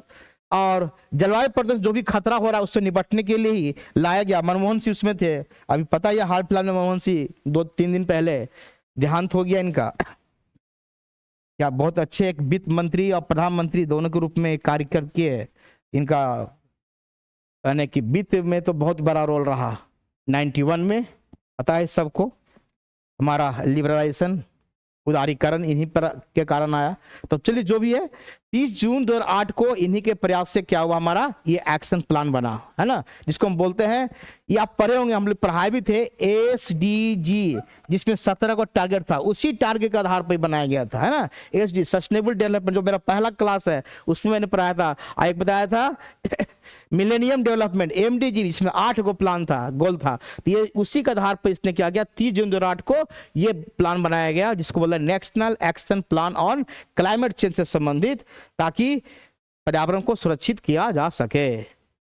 और कहता है इस योजना के तहत 8 गो मिशन बनाए। बहुत अच्छा क्वेश्चन है कि इसके तहत कितना मिशन बनाया गया, 8 गो। पहला सबसे VVI, ये पहला नंबर नहीं है, कोई आगे पीछे हो सकता है, लेकिन मैंने उसमें कह रहे राष्ट्रीय सौर मिशन, या खाली सौर मिशन भी दे सकता है। और इसे भले ही हमारा, ये देखिए ये आपका कब हमारा हम प्रधानमंत्री उद्घाटन किए, 8 में 30 जून 2008 को, है ना। लेकिन ये जो लागू हुआ सौर मिशन हमारा भारत में कब लागू हुआ, 2010 से। इस पे टारगेट दिया जाता है, सब में टारगेट है, जिसमें लिखा है 2022 तक टारगेट था कि 100 गीगावाट का लक्ष्य, यानी सौर जो ऊर्जा निकलती, मैंने ऊर्जा वाला भी क्लास लिया है, 2022 तक कहा था कि 100 गीगावाट। कभी कभी याद रखिएगा 1 गीगावाट में 1000 मेगावाट होता है, कभी कभी मेगावाट में देगा तो जरा चेंज कर लेगा अपने हिसाब से, है ना। तो मेगावाट में हो जाएगा तो इसको 1000 से गुना कर देंगे, है ना। तो कितना हो जाएगा आप देखिए करके, अगर इसको, अगर हम 100 गीगावाट को चेंज करते हैं तो 100 गुना और 1000 से गुना कर दीजिए, कितना आ जाएगा, 500 ना आ जाएगा, नहीं 1 लाख हो जाएगा। नहीं, ये सब थोड़ा सा खोजता पूछते, कभी कभी मेगावाट में बदल जाएगा। तो 100 गीगावाट बराबर हो जाएगा 1 लाख मेगावाट। तो मेगावाट में देगा तो ध्यान रखना है, लेकिन उसको अब देखिए लक्ष्य बढ़ा दिया, ये क्वेश्चन आने का चांस है। 2030 तक कितना है, 280 गीगावाट। हो सकता है कभी कभी चॉइस आपका 280 ने 250 भी दे सकता है, तो वो मैं एवरेज मैंने डाटा डाल दिया है कि जो स्टैंडर्ड है उसको लिख रहा है, कभी कभी बुक में आगे पीछे अंक कर देता है, तो घबराना नहीं है। जिसे बढ़ाकर क्या किया गया है, जिसे बढ़ाकर 2030 तक 280 गीगावाट का लक्ष्य रहेगा। किसके लिए, स्पेशली सौर मिशन के लिए, याद रखिएगा। और दूसरा है, ये पहला था विकसित ऊर्जा दक्षता राष्ट्रीय मिशन, है ना, ये भी आपका एनर्जी से संबंधित है। ये 2011 में शुरुआत हुआ। तो कभी कभी शुरुआत पूछते थे राष्ट्रीय सौर मिशन कब शुरुआत हुआ, इस पर क्वेश्चन आया हुआ एक बार है, तो मैंने उसी तरह सबका डाटा डाल दिया है। फिर आपका सुस्थिर टिकाऊ निवास राष्ट्रीय 2010 में शुरुआत हुआ। फिर राष्ट्रीय जल मिशन 2008 में, देखिए जब बना उसी समय चालू हो गया। फिर हिमालय पर जो परिस्थिति तंत्र राष्ट्रीय मिशन बनाया 2010 में। थोड़ा डाटा ये सब है। ग्रीन इंडिया, ये इंपॉर्टेंट, ग्रीन इंडिया क्वेश्चन पूछ सकता है, ये बहुत इंपॉर्टेंट है। ग्रीन इंडिया किससे संबंधित है? राष्ट्रीय मिशन कब आया? 2014 में, है ना, जिसका लक्ष्य था 6 मिलियन हेक्टेयर पर वन रोपण, यानी कि ग्रीन इंडिया मतलब प्लांट का रोपण, वृक्षारोपण समझिए। कहता है 6 मिलियन हेक्टेयर, 1 मिलियन में होता है 10 लाख, है ना, तो 10 लाख यानी कि कितना होगा? 6 गुना 10 कर लीजिए, उस हिसाब से बना लीजिए, है ना, यानी कि 60 लाख हेक्टेयर भूमि पर क्या होगा? वन रोपण। और कर फिर वही आ गया 33%, तो आपको बताइए थे लक्ष्य रखे कि वृद्धि पर, यानी वन क्षेत्र में भी करा 33% की वृद्धि कीजिए, तभी आप पर्यावरण को वन संतुलन कर सकते हैं। तो ग्रीन इंडिया ज्यादा इंपॉर्टेंट है इस बार परीक्षा का 2014 में। फिर है कृषि से संबंधित है राष्ट्रीय मिशन 2014 में। और जलवायु परिवर्तन जो मेन फाइनल है, ये इस पर राष्ट्रीय है 2008 में, यानी कि रणनीतिक ज्ञान, यानी कि आपको उससे संबंधित क्या क्या रूल रेगुलेशन के बारे में बताने के लिए। और मैं समझता हूं कि ये कार्य एक्शन प्लान, जलवायु परिवर्तन, खतरे से निपटने के लिए सब वही चीज है ना, अनुकूलन बनाना और प्राकृतिक संसाधनों का भी संरक्षण करना, जो मैं पहले पढ़ा चुका हूं ऊर्जावाला में। चलिए, ये था एक्शन प्लान के तहत। अब आते हैं कुछ एग्रीमेंट हुआ है, सम्मेलन हुआ है, उस पर क्वेश्चन बराबर आता है, वो भी हम देख लें। पहला है पृथ्वी शिखर सम्मेलन 92 में। ये हमारा पृथ्वी सम्मेलन कहाँ हुआ था? रियो। इसको रियो झुकी हुआ, इस नाम पर यह रियो शिखर सम्मेलन भी, कभी कभी रियो सम्मेलन भी देगा या रियो शिखर सम्मेलन। ये 1992 में ये ब्राजील में ही है। रियो कहाँ जगह है? ब्राजील में। नाम है रियो डी जेनेरो, पूरा नाम है ना। वहां आयोजित किया गया था, जो स्पेशली पृथ्वी को बचाने के लिए, यानी कि पर्यावरण से जुड़े हुए चीज पर नाम ही है। पर्यावरण और विकास से जुड़े कई मुद्दों पर चर्चा हुई इस मीटिंग में। तो ये खाली याद रखिएगा, पृथ्वी शिखर सम्मेलन या रियो, यहां बार बार लिखते हैं रियो। रियो सम्मेलन भी कर सकता है सिंपल शॉर्ट में। ये 1992 बाद में इसमें कुछ संशोधन भी हुआ है, लेकिन रियो सम्मेलन 1992 कर सकते हैं शुरुआती में, जो पर्यावरण एवं विकास से संबंधित था। इसमें कई समझौता हुआ सभी देशों के बीच में, जैव विविधता पर, जलवायु परिवर्तन पर संधि पर, मरुस्थलीकरण के निपटने के लिए ये संयुक्त राष्ट्र संधि पत्र हुआ। सब एग्रीमेंट पर सब जितने देश लोग गए थे सब लोग शामिल किए होंगे। कहता है कि इसमें 21 को एजेंडा बनाएगा, लक्ष्य, याद पूछता है कभी कभी। और जो वन सिद्धांत से संबंधित है, यानी 21 ये पूछ सकता है। रियो घोषणा है ना 21। कभी कभी पढ़ेंगे रियो +20 क्या होता है। रियो +20 का मतलब ये हुआ, एक आएगा अगला क्वेश्चन पूछ दे। 1992 में जो हुआ, तो 1992 अब +20 जोड़ेंगे तो कितना हो जाएगा? 2 और 9 2 11 1 और फिर 9 1 10। ये 2012 में फिर एक देखेंगे क्या आता है, यानी कि ये आपका कभी कभी आएगा रियो +20 क्या है, तो उस पर क्वेश्चन पूछ सकता है ना। 2012 यानी 2012 में फिर क्या होगा? कुछ संशोधन फिर से इसमें किया जाएगा, इसके नियम कानून में। आइए कह लीजिए, आपको मैं दे ही दिया फिर से, जस्ट रियो का ही दे दिया। अब देखिए रियो सम्मेलन 2012 पहली हुआ कब हुआ? 2008 में हुआ, है ना, 8 में ना, नहीं 92 सॉरी, 8 उसका था, 92 सॉरी, ये है 1992, तभी तो अब 20 बरस के बाद। तो इसलिए इसको कभी लिखा जाता है रियो, इसको ऐसे लिखा जाएगा रियो +20। यहां देखिए मैं लिखा भी हूं, है ना। तो रियो 2012 में हुआ फिर से, और करा कि ये विकास के सम्मेलन किया गया, इसका नाम है UNSDD, और रियो +20 के नाम से भी जाना था। ये बहुत अच्छा क्वेश्चन बन सकता है, रियो +20 क्या है। ये 13 से 22 जून 2012 के बीच ब्राजील में ही, रियो में ही किया गया, जहां किया पहले हुआ था, जो 1992 में हुआ था। और इसमें जाने के वही सब कारण, वही पर्यावरण से संबंधित, पर्यावरण को बचाना है, पर्यावरण को, पृथ्वी को बचाना है, सब वही कारण, लक्ष्य सबका एक ही है, इसलिए उतना ध्यान लक्ष्य पे ज्यादा ध्यान नहीं देना है, सबका लगभग पर्यावरण से संबंधित है। देखिए मैं लिख दिया सतत विकास के लक्ष्य में SDG नाम बताए थे। SDG सस्टेनेबल डेवलपमेंट गोल्स को विजिट करना, इस पर ठोस कार्रवाई, कोई सतत विकास दिशा में ठोस कार्रवाई किया जाए, राजनीतिक मंच बनाया जाएगा, हरित व्यवस्था की नीति पर काम किया जाएगा, ग्रीन इकोनॉमी पर। तो ये सब थोड़ा सा कैसे फंडिंग होगा उस पर बात किया जाएगा। और 7 से ज्यादा ये हो सकता डाटा से प्रतियोगिताओं घोषणा के, यानी कि आपका वॉलंटियर रूप से कुछ आप इस पर काम कर सकते हैं, उसको भी बढ़ावा दिया जाएगा। चलिए, ये था रियो 20। लास्ट है Kyoto protocol. Kyoto protocol global warming होने से, ये देखिए अब Kyoto protocol specially global warming, तो क्वेश्चन पूछेगा क्योटो प्रोटोकॉल पहले ग्लोबल वार्मिंग से संबंधित है। ग्लोबल वार्मिंग क्वेश्चन कभी कभी पूछता है, ग्लोबल में बताया था वातावरण का गर्म होना, है ना, वातावरण का गर्म होना, पूरा विश्व गर्म होता जा रहा, किस कारण? मेनली CO2 कारण पहले, फिर मीथेन है ना, फिर आपका ओजोन है, जो भी है ऐसे चलता है, ये पहला रैंक पर रहता है ना। फिर और भी है, क्लोरोफ्लोरोकार्बन भी है ना, फिर जलवाष्प भी है, बहुत सा है ना, जो उसको हम ग्रीन हाउस गैस भी कहते हैं। तो ग्लोबल वार्मिंग का कारण है कि पृथ्वी का गर्म होना। मैंने बताया था कैसे होता है, जब हमारा शॉर्ट वेव आता है, रिटर्न होकर जाता है लॉन्ग वेव, तो उसको अवशोषित करता है और वातावरण गर्म करता है। इसी से ग्रीन हाउस इफेक्ट भी जुड़ा हुआ है। तो ग्लोबल वार्मिंग, तो उसको रोकना, तो पोस्ट क्योटो प्रोटोकॉल किसके लिए? ग्लोबल वार्मिंग से संबंधित है। ये अंतर्राष्ट्रीय संधि बनाया गया सभी देशों के बीच में। ग्रीन हाउस गैसों को कम करना, यही है। कौन देश CO2 ज्यादा पैदा कर रहा है? सबसे ज्यादा CO2 पता कौन पैदा कर रहा है? चीन पैदा कर रहा है।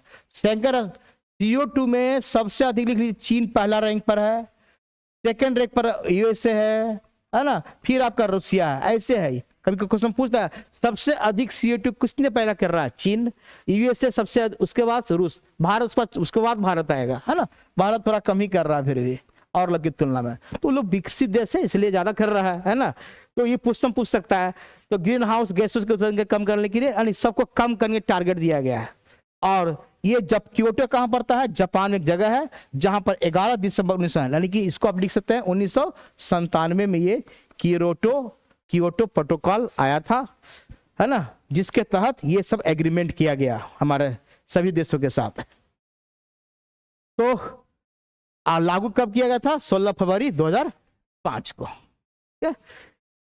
मैंने कहा कि इसमें जो भी विकसित देश हैं औद्योगिक रूप से, उसको क्या करना है? गैसों का, ग्रीन हाउस गैसेस को कम करना। तो आपका ग्लोबल वार्मिंग संबंधित है।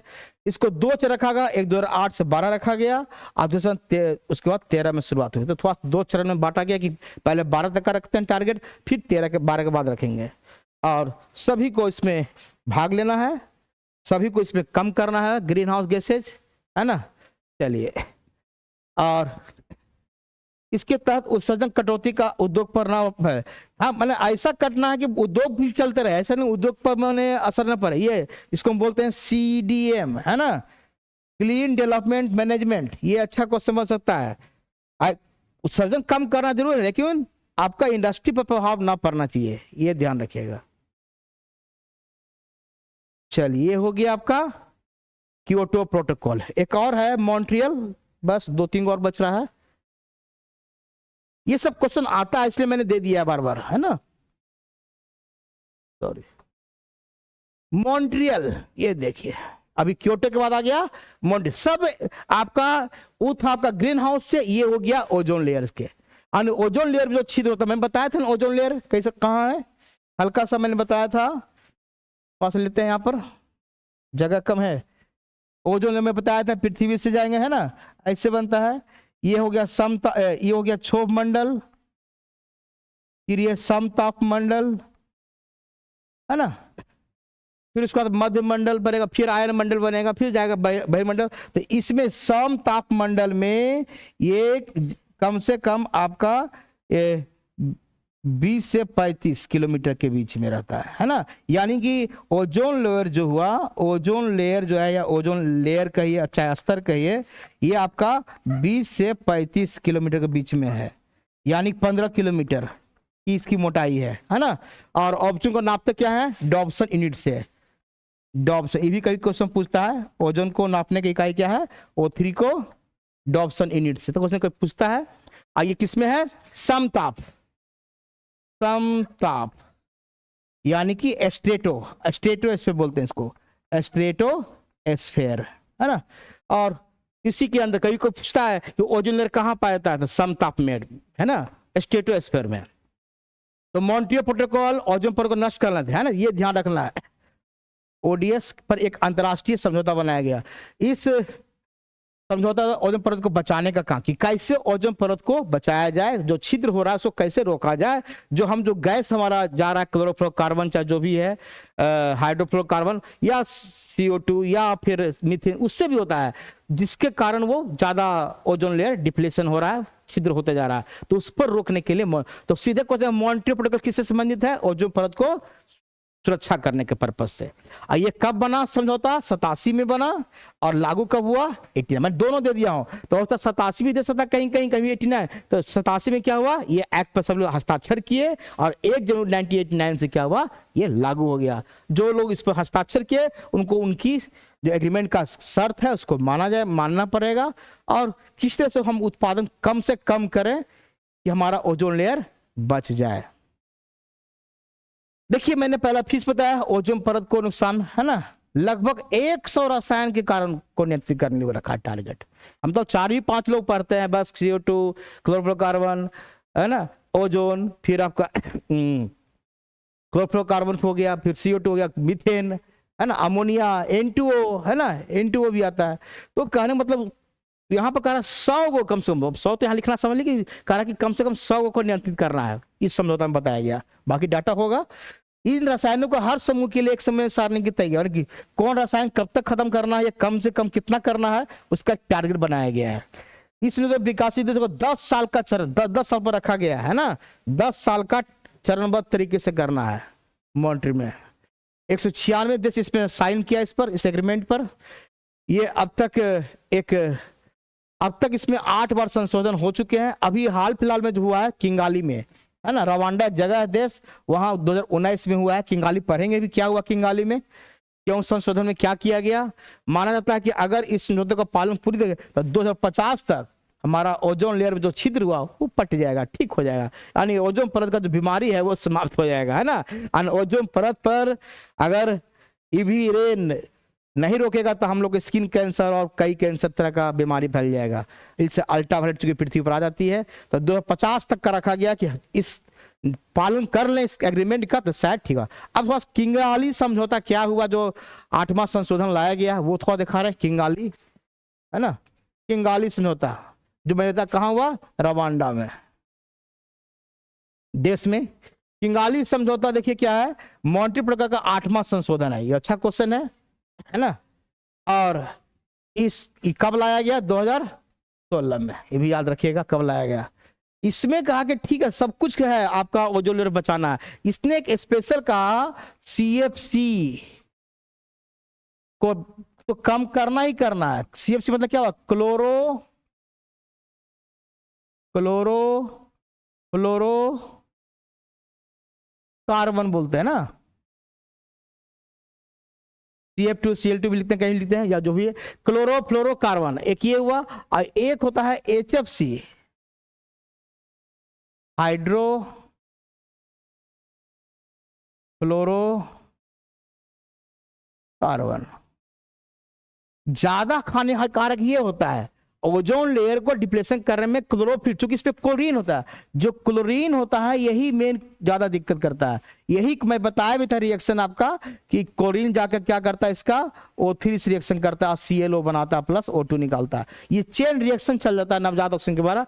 और तो इसलिए कहता है क्लोरोफ्लोरोकार्बन में मेनली क्लोरीन ही भाग लेता है ओजोन को तोड़ने में। लेकिन कहता है कि हाइड्रोफ्लोरोकार्बन में नहीं है, लेकिन ये भी हानिकारक है। तो यही बात लिखा हुआ है कि ठीक है, इसको तो कम करना ही करना है, इस पर भी ध्यान देना कि ये भी बहुत कम जाए, है ना। लेकिन फिर भी कहता है कि इस पे उसकी तुलना में ये कम हानिकारक है। मैंने वही लिखा है, जिसका मकसद ग्लोबल वार्मिंग को कम करना भी है और ओजोन पर बचाने के लिए। हाइड्रोफ्लोरोकार्बन, ये इंपॉर्टेंट याद रखिएगा। किंगाली समझौता में यही चाहिए कि हाइड्रोफ्लोरोकार्बन का बोला भी उत्पादन कम कीजिए, खपत को कम कीजिए, ज्यादा यूज मत कीजिए, है ना। तो ये हानिकारक है लेकिन इसकी तुलना में कम है, क्योंकि इसमें क्लोरीन है, इसमें क्लोरीन नहीं है, इसमें हाइड्रोफ्लोरीन है। तो फिर बहुत कम हद तक रिएक्शन करता है, जबकि क्लोरीन ज्यादा खतरनाक है। और 163 देश ने इस पर हस्ताक्षर किया। इस जो 8वां समझौता 2016 हुआ, 15 अक्टूबर 2016 में इसको लागू किया गया। और लागू नहीं, लागू समझौता हुआ है ना, हस्ताक्षर किया हुआ है, ठीक है। ये हस्ताक्षर हुआ 16 में और 19 में लागू हुआ, 19 में। तो क्वेश्चन कहाँ से क्या पूछेगा पता नहीं, है ना। लागू किया हुआ ना, सब डाटा दे दिया है। और 41 में क्या किस पर दिया गया, एचपीसी पे खपत। कह रहा कि 2047 तक अगर हमको पहुंचेंगे तो 80% से कमी रखना, ये टारगेट दिया गया। बहुत अच्छा क्वेश्चन है। 2045 तक एचएफसी के इस्तेमाल में 80%, ये भी क्वेश्चन एक बार आ चुका है ना। चीन को दिया गया स्पेशली, चीन को दिया गया स्पेशली, है ना 80%। ऐसे तो सभी देश को करना है, लेकिन चीन को स्पेशली, क्योंकि चीन सबसे ज्यादा यूज कर रहा था इसको। वही भारत को दिया गया है 2024-26 तक आधार रेखा पर, 2031 तक कितना करना है, 85%। ये थोड़ा सा अच्छा है कि कमी करने का तरीका बता दिया, टारगेट का आपको इतना कम करना है, यूज कीजिए। और बता दें ये इसका एचएफसी का ज्यादा प्रयोग कहाँ होता है, लिख लीजिए, फोम के फैक्ट्री में। ये भी क्वेश्चन एक बार आया हुआ है, फोम फैक्ट्री में होता है, फोम जो बनता है ना वहां ज्यादा इसका यूज होता है क्लोरोफ्लोरोकार्बन का। बाकी तो इंडस्ट्री में होता ही है, बाकी आपका कुछ फ्रीजिंग शीतलन जहां होता है कूलिंग वाला वहां भी होता है। तो फोम में भी ठंडापन तो रहता ही है, तो उसे फोम मन पूछ सकता है कि हाइड्रोफ्लोर का प्रयोग कहाँ ज्यादा होता है, फोम में, है। तो याद रखना है। और एक चीज और बता दें, जो ग्रीन हाउस है उसमें CH4 ही है जो सबसे कम समय के लिए रहता है, सबसे कम समय तक वातावरण में रहने वाला CH4, है ना। और सबसे खतरनाक CO2 है जो ग्रीन हाउस गैस में है सबसे ज्यादा। चलिए आगे बढ़े। तो किंगली समझौता हमारा जो हुआ स्पेशली हाइड्रोफ्लोरोकार्बन को लेकर, ये कैसे इसको कम किया जाए, है ना। इसमें क्लोरीन नहीं रहने के बाद भी कुछ न कुछ खतरनाक है, कम करने का किया गया। फिर देखिए इसके तहत और लाया गया का, और टारगेट याद रखिए, टेम्परेचर को करा कम से कम 0.5 डिग्री सेंटीग्रेड, है ना, और 0.5 डिग्री सेंटीग्रेड की वृद्धि को रोका जाए। नहीं तो टेम्परेचर जहां पर है वही तो ग्लोबल वार्मिंग हो रहा है ना। तो किंगली में किसी तरह करना है, सब जगह एचपीसी, है ना। और करने से पेरिस समझौता के लक्ष्य, यानी पेरिस समझौता भी जो होगा उसी से संबंधित है ना। हाइड्रोफ्लोरोकार्बन देखते हैं, पेरिस समझौता भी होगा, आगे आएंगे देखिए। तो पेरिस समझौता में हो गया जलवायु परिवर्तन से, इसमें सब कुछ आ जाएगा, है ना। और कहता है कि 2015 में ये बना, और पेरिस में फ्रेमवर्क कन्वेंशन 21 में अपनाया गया था, ये अच्छा है। इसको कब लागू किया गया, 2016 में। ये भी 16 में आया पेरिस समझौता, फ्रांस का, पता है सबको। ये सब थोड़ा सा डाटा देखिए, पेरिस समझौता कब आया, किस पर जलवायु परिवर्तन संबंधित है ये, इसमें किसी एक चीज का ये इंटरनेशनल एग्रीमेंट है। और इसमें 195 देश इसमें भी है, 94 देश और एक यूरोपीय संघ शामिल है कुछ, है ना। भारत ने भी इसको पर अपनाया है, इस पर हस्ताक्षर किया है। पेरिस की कुछ खास समझौते हैं, इसका मकसद है ग्रीन हाउस उत्सर्जन का, मेनली स्पेशली अब ग्रीन हाउस गैस पर ये भी आ रहा है मुख्य रूप से, लेकिन और भी है ना। देखिए तापमान को पूर्व औद्योगिक 2 डिग्री करना है कम, वहां 0.5 था। उत्सर्जन को कम करना है, वही ग्रीन हाउस गैसेज का, ताकि जलवायु परिवर्तन निपटे, मेन तो वही कारण है। और विकसित देश सबको दिया गया, सबको कहा, इसके तहत विकसित देश विकासशील दोनों देशों को टारगेट दिया गया है। और इसको कर रहा अपने जलवायु लक्ष्यों की निगरानी भी, रिपोर्टिंग भी करनी है, आप कितना कर रहे हैं हर एक देश को रिपोर्ट भी करना है, अच्छा चीज है।